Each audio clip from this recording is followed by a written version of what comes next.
ಕಲುಷಿತ ನೀರು ಕುಡಿದು 8 ಜನರ ಸಾವು. ಪ್ರಶ್ನೆ ಕೇಳಿದ ಪತ್ರಕರ್ತನಿಗೆ ಅವಾಚ್ಯ ಪದ ಬಳಸಿದ ಬಿಜೆಪಿ ಸಚಿವ. ಇಂದೋರ್ನ ಕಲುಷಿತ ನೀರಿನ ಕಾರಣಕ್ಕೆ ಸಂಭವಿಸಿದ ಸಾವಿಗೆ ಮಧ್ಯಪ್ರದೇಶದ ಕುಟುಂಬಗಳು ದುಃಖಿಸುತ್ತಿರುವಾಗ ಎನ್ಡಿಟಿವಿಯ ಹಿರಿಯ ಪತ್ರಕರ್ತ ಪ್ರಶ್ನೆ ಕೇಳಿದಾಗ ಮಧ್ಯಪ್ರದೇಶದ ಬಿಜೆಪಿ ಸರ್ಕಾರದ ಸಚಿವ ಕೈಲಾಶ್ ವಿಜಯ್ ವರ್ಗೀಯ ಅವಾಚ್ಯ ಶಬ್ದ ಬಳಸಿದ್ದಾರೆ. ಈ ಸಂದರ್ಭದಲ್ಲಿ ಪತ್ರಕರ್ತ ಪ್ರತಿರೋಧಿಸಿದ್ದು, ನಂತರ ಅವರೊಂದಿಗಿದ್ದ ಸಹಚರರು ಪ್ರಶ್ನೆ ಕೇಳಿದ ಪತ್ರಕರ್ತನಿಗೆ ಆಕ್ಷೇಪ ವ್ಯಕ್ತಪಡಿಸಿದ್ದಾರೆ.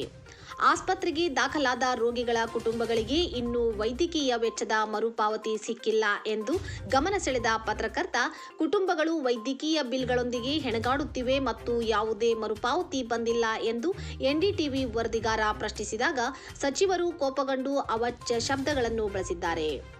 ಸ್ವಲ್ಪ ಸಮಯದ ನಂತರ ಅವರು ತಮ್ಮ ಮಾತುಗಳಿಗೆ ವಿಷಾದ ವ್ಯಕ್ತಪಡಿಸಿ ಎಕ್ಸ್ನಲ್ಲಿ ಸಂದೇಶವನ್ನು ಪೋಸ್ಟ್ ಮಾಡಿದರು.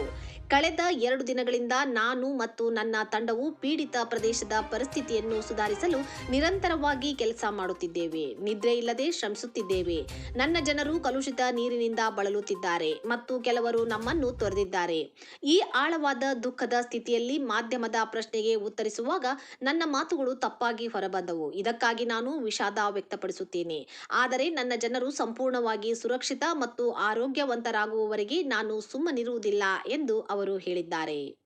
बहुत सारे लोगों को अभी तक जो रिफंड की बात कही गई थी वो भी नहीं मिला कैलाश जी, और पीने के पानी की ठीक से व्यवस्था। छोड़ो यार, तुम फोकट प्रश्न मत पूछो। नहीं फोकट नहीं, ये तो मैं तो वहाँ होकर आया हूँ। क्या घंटा हो गया है तुम बात? कैलाश जी बात ठीक से कीजिए, नहीं शब्दों का चयन ठीक करिए। कैलाश जी आप ढंग से बात नहीं कर रहे हैं। नहीं आप, ये क्या शब्द होता है कि घंटा घंटा क्या शब्द होता है? आप, मैं तो जाऊंगा, लहजा इनको सुधारने कहिए। इतने सीनियर मंत्री घंटा घंटा क्या बोलते रहते हैं? बात करने की तमीज नहीं है। हाँ और क्या, तुम मत किया कर, ठीक है? तो क्या घंटा बोलेंगे?